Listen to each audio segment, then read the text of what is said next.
যে অভ্যাসগুলো থাকলে আপনি কখনো বড়লোক হতে পারবেন না। নাম্বার ১, আজকের কাজ কালকে করার চিন্তা করলে। অর্থাৎ ঘুমিয়ে, ঘুমিয়ে স্বপ্ন দেখবেন যে কালকে আমি এটা করব, সেটা করব। একটা কথা বিশ্বাস করেন কিনা জানি না, যারা সফল হয়েছে তারা কাজ করে ঘুমিয়েছে। আর যারা কখনো সফল হতে পারেনি তারা আগে ঘুমায়, পরে কাজ করার চিন্তা করে। নাম্বার ২, শো আপ করা।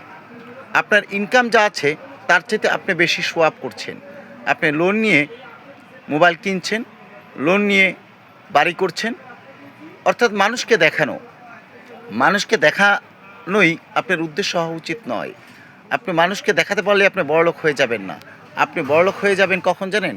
যখন আপনার সম্পত্তি থাকবে, আপনি সম্পত্তি ক্রয় করতে পারবেন। নাম্বার ৩,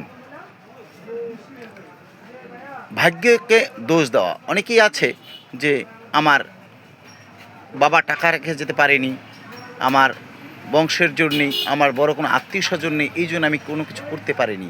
অর্থাৎ এই ভাগ্যের উপরে যারা দোষ দিবে তারা কখনো বড় হতে পারবে না, বা তারা কখনো বড়লোক হতে পারবে না।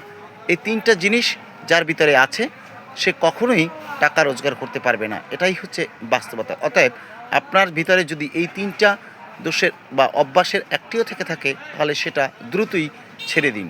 ইনশাআল্লাহ সফল হবেন।